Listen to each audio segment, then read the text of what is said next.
My first year in my career, my first year teaching, taught me the danger of a single story very quickly. I learned some hard lessons that year, like it's not fair to judge a book by its cover. It's not fair to judge anyone by that first impression, by the first time you meet them. It's not fair to judge them based on their hard outer shell because you don't know what their story is. You don't know what their background is. You don't know what their culture or where they came from is. My first year of teaching, I taught at a school that had a large population of migrant children, migrant farm workers' children. Um, and I remember going into this teaching assignment bright-eyed and just super excited, and I was all but 22 years old, so I was barely 5 years older than the students I was teaching. And I thought instantaneously they were going to love me just because I was hip and I was cool, and I just had it all. I just freshly finished my credential program and I was ready to go. I'll never forget my fifth period class. It was comprised of half special education students, so half the students were on IEPs, and the other half of the students were English language learners.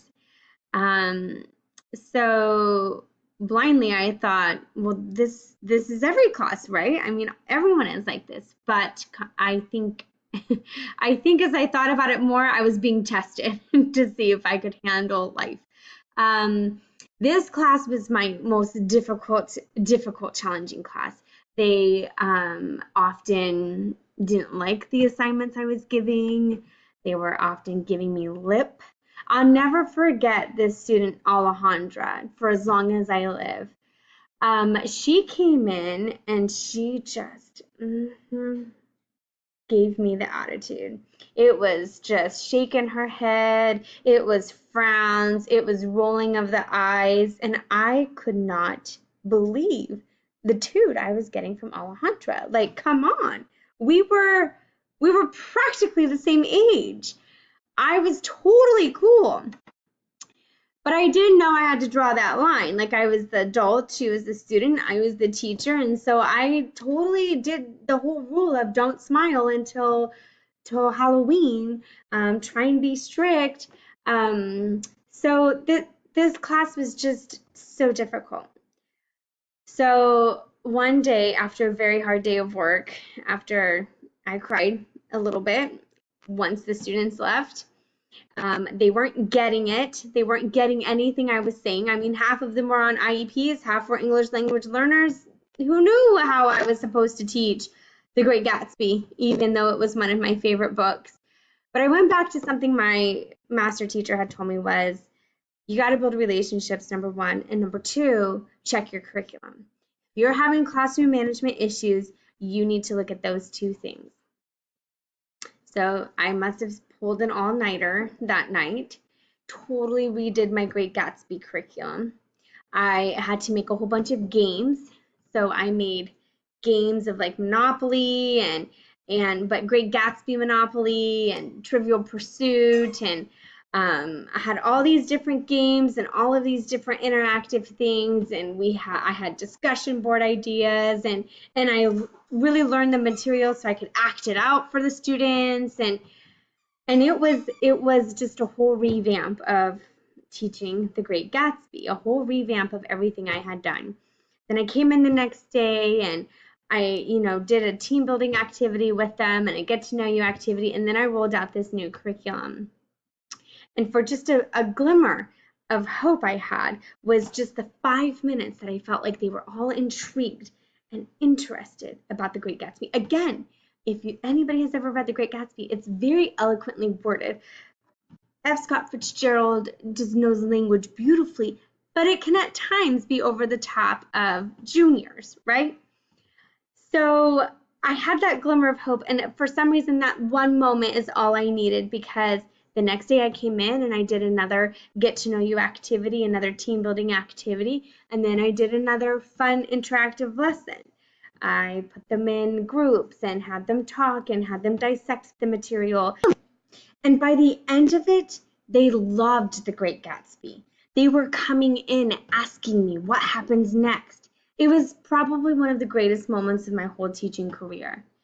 That, but Alejandra actually started respecting, liking me, and just having a great time in my class. She would come to my class during lunchtime and we'd talk about her hopes and her dreams and the things that she wanted to accomplish in life. And sometimes she would get a little self-doubt, and I told her, she could do anything she put her mind to.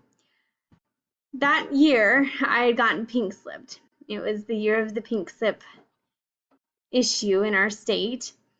And I didn't return back to that high school because I had already gotten another job by the time they were able to offer me my contract again. But what was so nice was that I did give the students my email address, and I know on some levels that's probably not appropriate, but I wanted them to keep in contact with me. I wanted them to understand I did care about them, and I wanted to hear about their colleges. We had talked so much about it. I wanted to hear about their acceptances. So I got a couple emails here and there, but I'll never forget Alejandra. She emailed me and she said, Mrs. Raybuck-Bonilla, please come to our graduation.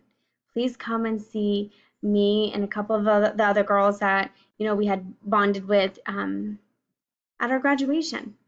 I couldn't turn that down.